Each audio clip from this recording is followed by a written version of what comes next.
Hi, everybody. I wanted to take this chance to talk to you about how I feel in regard to the Israeli-Palestinian conflict. So, a bit about my background. I've had one foot in the Jewish community for the last 40 years in London and mainly Australia. My mother was in a Jewish nursing home.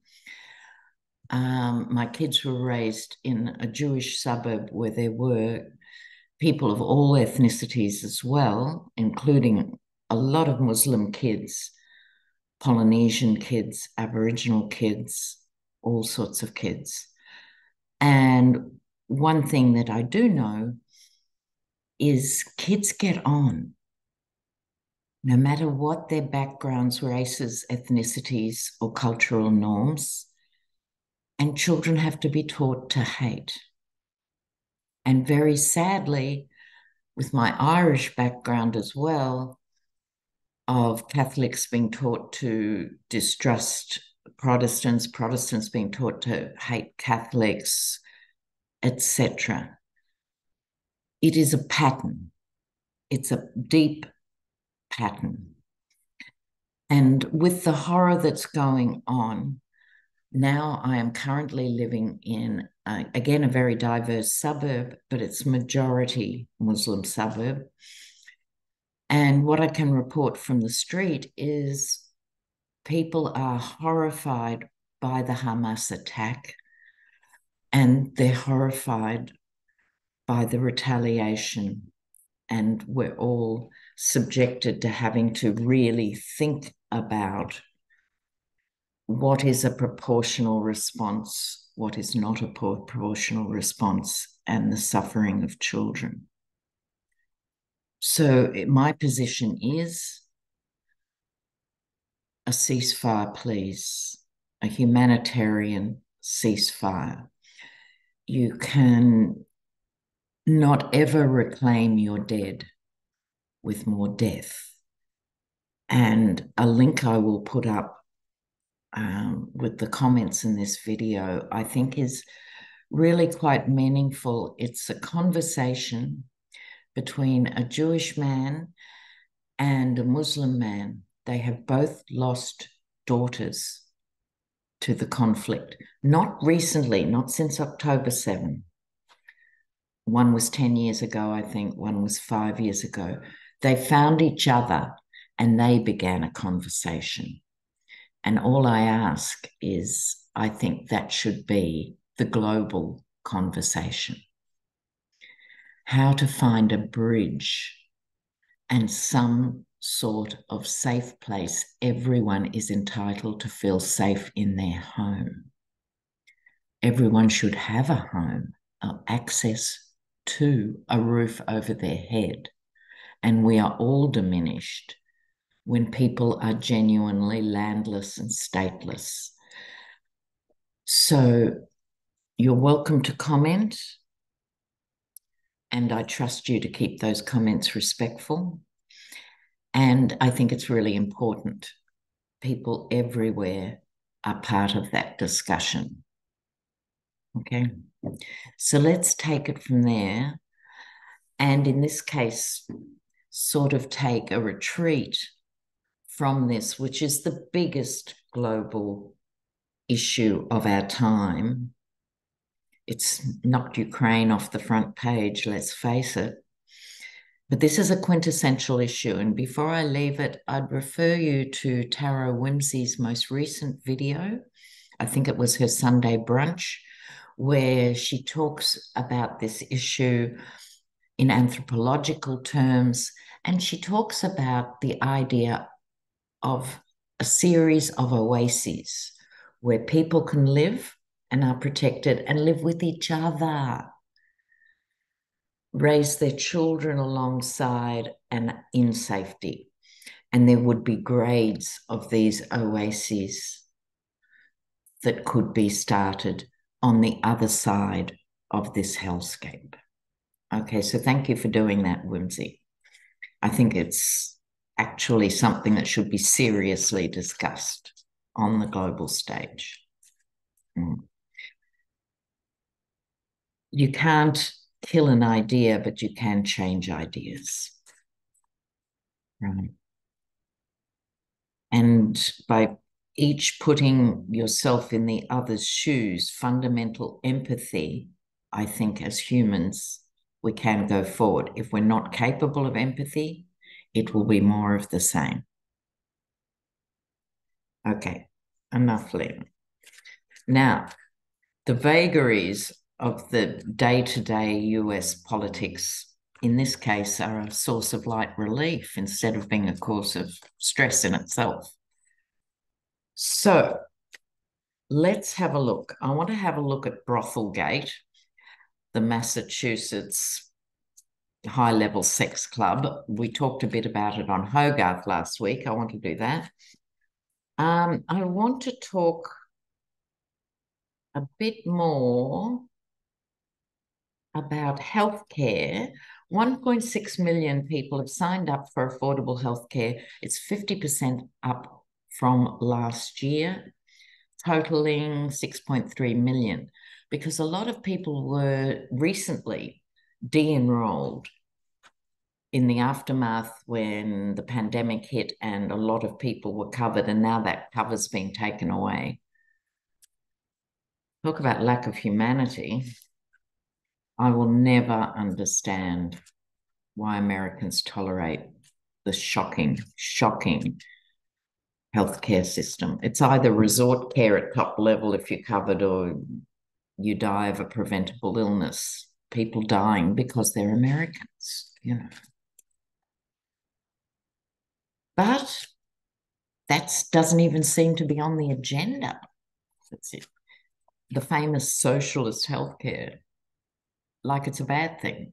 People pay tax and get healthcare. It's how every other first world country operates.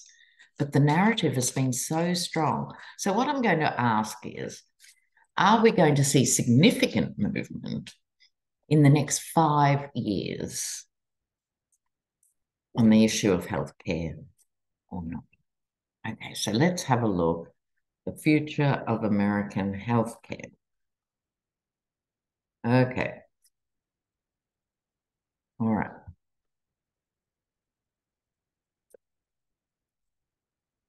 Well, here we go.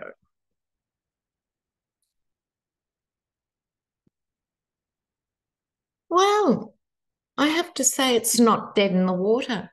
I wasn't remotely optimistic on this topic. I will share that freely with you, intrepid viewers. But I think it's going to be part of big changes down the track. Someone is going to take up the cudgel.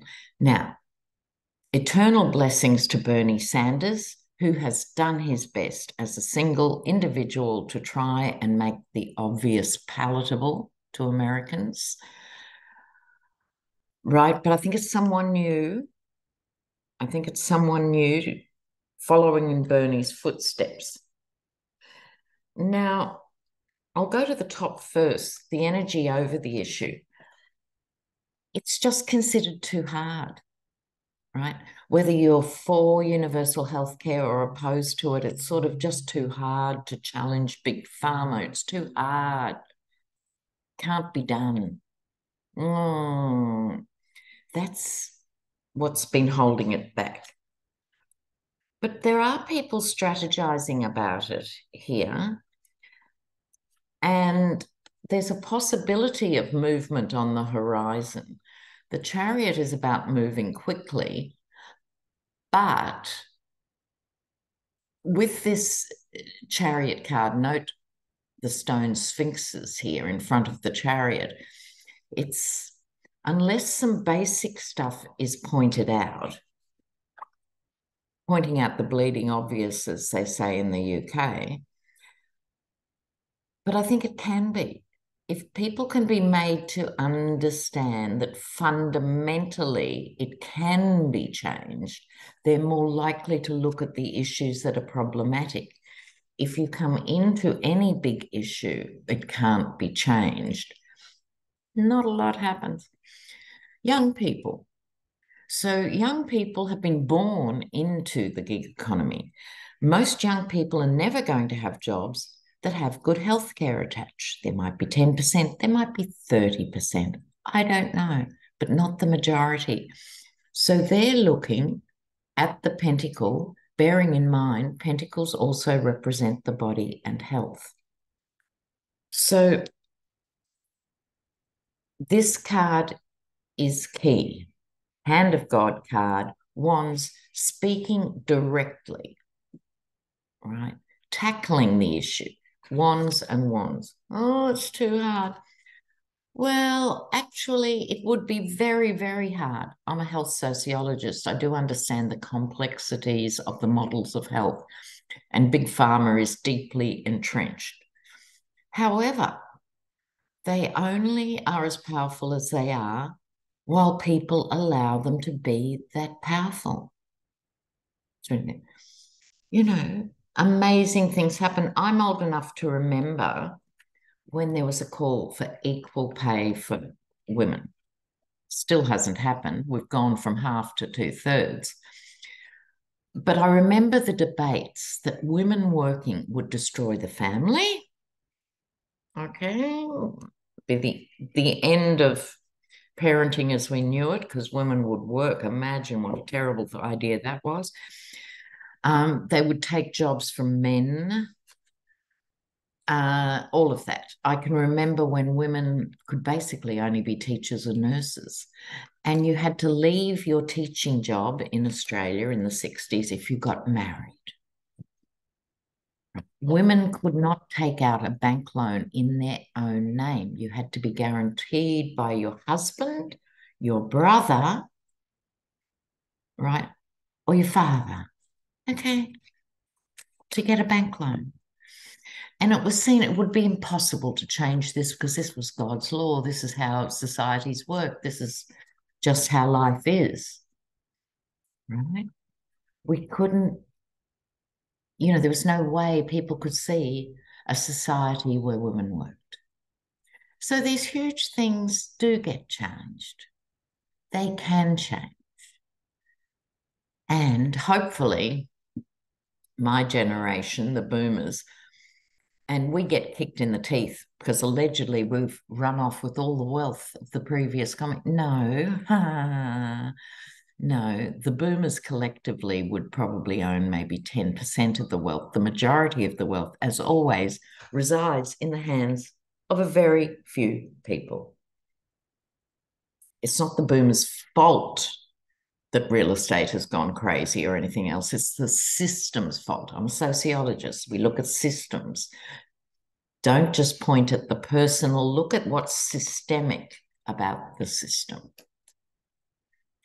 Okay, but speaking of that sort of stuff, where was it? Who was it? Someone was talking with Mary Trump, Adam Kinzinger, and he said, because of the scale of donations and influence of donors, America really is an oligarchy.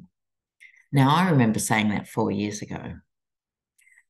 I think the sooner the average American realizes that the oligarchy is the problem, the wealth is concentrated in the hands of a very few people, the 1%, right?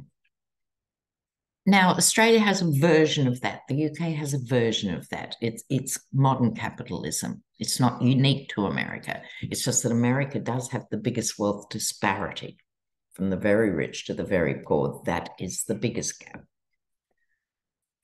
Land of the free, home of the brave. So I think part of reclaiming America for Americans is looking at all these issues. And what are the critical issues in people's lives? Putting a roof over your head and healthcare, followed closely by education.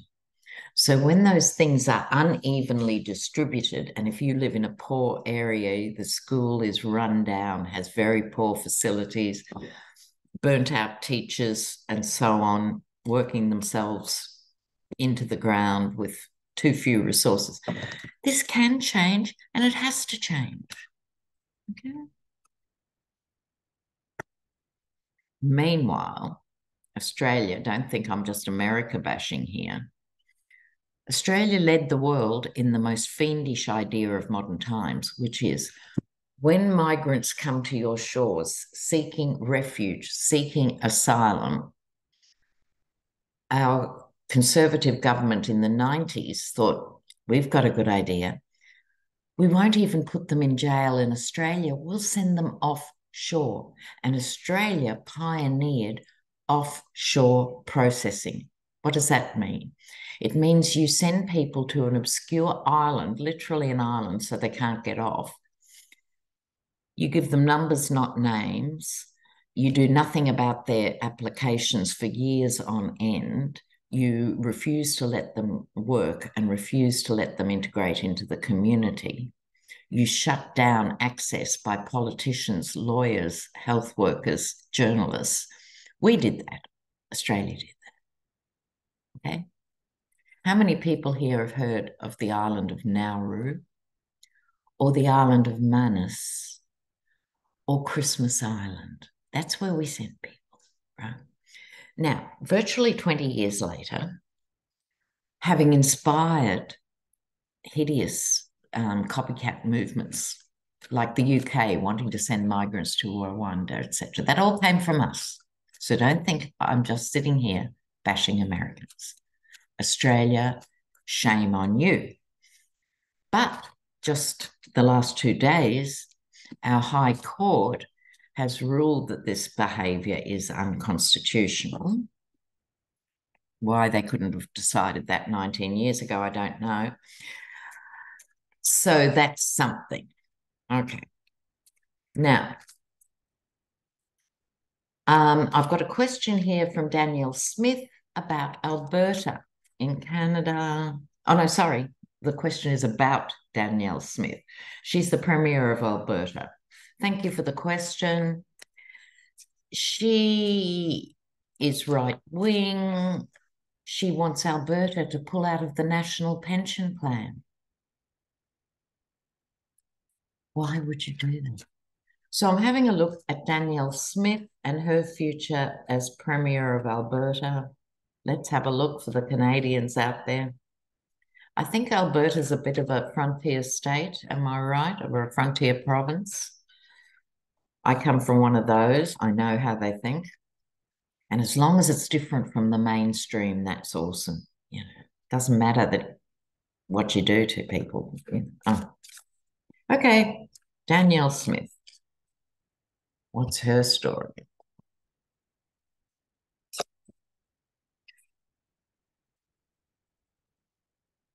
Look. Oh, I don't know when the election is. Is it 2024? Because now, I will say with this, I'd like to say don't worry. I will say I think she will go in the next election, but no one can relax, just like 2024 in the US. People have to vote, not just assume everyone else has moved along. It starts, she's losing people, and it could be this suggestion about the pension plan that's like a bridge too far for people. But she's still there, galloping in on her horse, making this. She's trying to make it sound reasonable, but people, I think, 1 foot in the water, 1 foot on land, the two of swords, having to make a decision. I think when push comes to shove, people are going to leave her out in the cold, I hope. So I think she's peaked, but she still has power. Where's that Knight of Wands? And the Knight of Wands is very strategic, unlike the Knight of Swords. So she's not stupid. She might be hard line and not nice, but she's not actually stupid. She's not a wolf.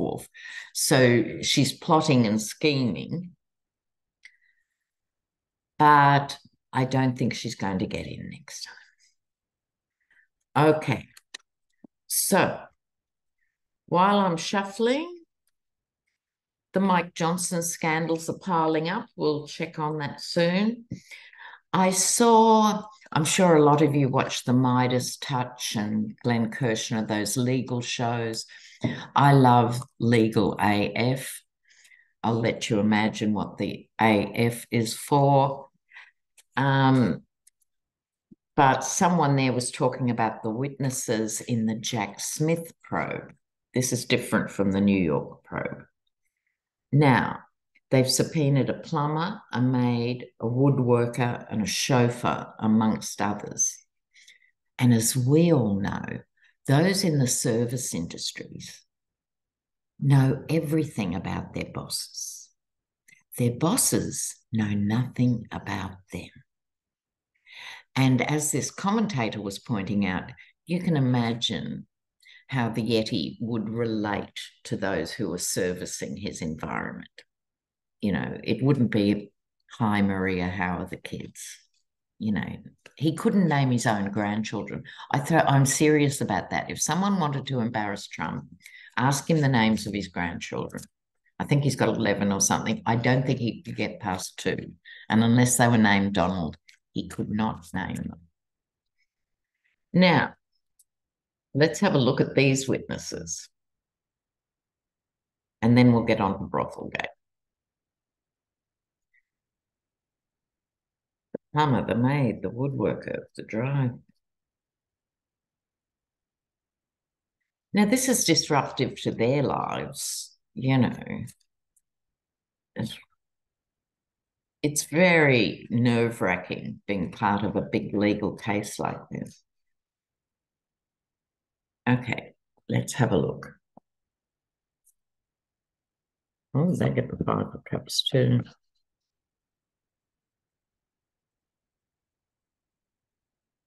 Wow. Okay, now, I think this card here, there's a vibe with the 5 of Cups. It's moving on after adversity. It's leaving the fallen cups behind and crossing the river. Some readers talk about this being water and wine. There's an argument we need both those things. I think I don't think any of these people were jumping up and down to be witnesses. I don't think these are people who were thinking, I could sell my story to the New York Post and make a fortune, or I don't think they were coming from that point of view. They're more worried about losing their jobs. But they are prepared to go forward and speak. This is my Greta Thunberg card. I think they will say what they saw. To a certain extent, they're protected by their own innocence. Sounds too namby-pamby. It's not so much innocence. They're protected by the truth. They only have to say what they actually saw. The next card is the hidden agendas. I'm sure some of them actually knew a lot more, but they're not going to divulge everything. In other words, each of them, I think, probably has more dirt. But Jack Smith has to be careful. It's that thing of only talking about what they saw and heard, not what they think happened. So there's a bit of tension, I think, between them speaking up about what they knew and what they instinctively knew was going on because they'd been close to his world for so long. So there will be a bit of dispute, I predict, in court about hearsay and things like that. Now, the last 2 cards, the 9 of Cups, this would be the Yeti, who I don't think is laughing a great deal at the moment, right? You know, he actually won't be able to get his head around this because I think service people are invisible people to the Yeti and no doubt his demon spawn. So he doesn't realize yet, this is why the figure is still laughing, he doesn't realize the impact these witnesses are going to have. So please, may these things be televised. So average Americans can see average Americans as opposed to famous people and high-powered lawyers. That'll take the smile off his dial. Now, the Queen of Cups. What is she doing here? She is the queen of emotions, creativity, intuition, all those things. This is one woman out of all these witnesses. Now, how many years have we been talking about the woman who brings down Trump? I think we can safely conclude now it's women, plural, who are bringing down Trump, whether that's Letitia James, Fani Willis, EJ Carroll, Ivanka in her own quiet way, whatever.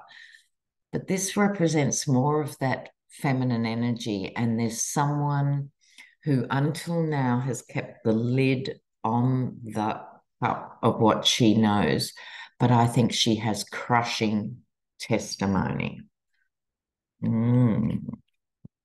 That will be interesting. And if you've been following it closely, Jack Smith's playing a game of reverse psychology.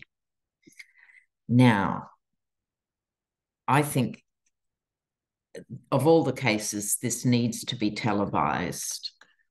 Normally, we know the Yeti loves a TV camera, but he's realizing slowly and reluctantly that it might not be in his best interest. So Jack Smith has done the reverse thing and saying, oh, we don't want cameras in the courtroom, hoping to hell that it'll bring out that oppositional defiance disorder in the Yeti. I don't care how they get there, but please, it needs to be televised. You know, it was Cassidy Hutchinson seeing her there that moved the needle just a bit. And this is that on steroids. You know, it needs to be televised. Okay. So Massachusetts, 3 people have been charged with running a high-end brothel.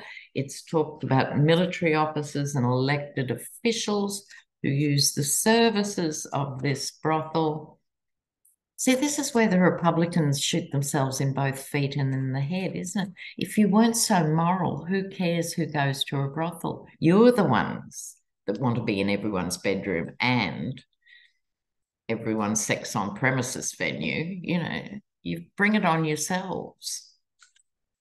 Okay, what's going to come out of this case? Why is it even a case? I mean, anyway, oops. 2 of Swords, oh, it's going forward legally. Okay. Oh.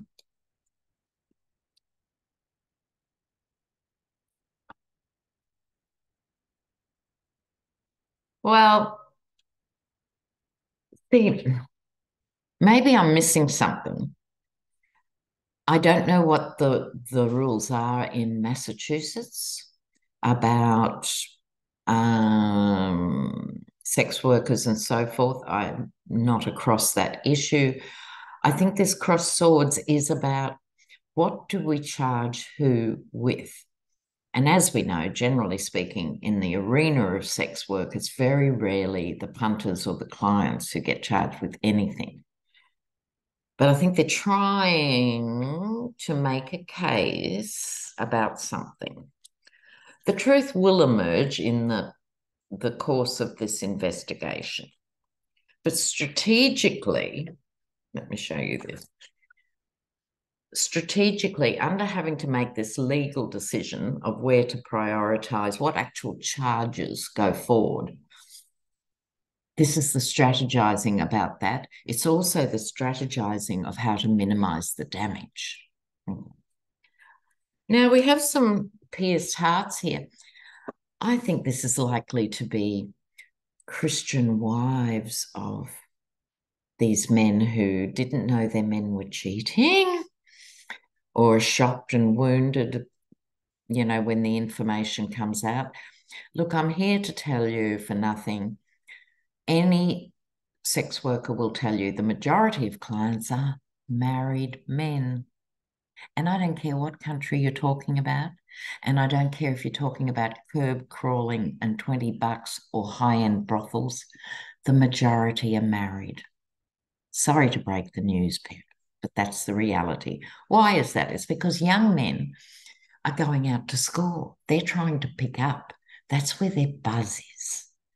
Okay, so who uses brothels? Married men. Okay. Now, I'm not that happy with the outcome card. The magician here, power speaks. It's like the Jeffrey Epstein stuff. We all know seriously powerful and famous men use the services of Jeffrey Epstein. And then Jeffrey, oops, didn't quite make it through that last bit. They have so much power. I think they'll do their best to squash this or minimize the damage. So I think there will be fallout, but this is more personal. It's this guy's family and this guy's family. As far as the big case goes, too much power involved. Well, on that note, beloved and intrepid viewers, I'm sending you lots and lots of love. Okay? And we'll speak soon. I'll put that link up for you. Okay. Bye for now. Ciao.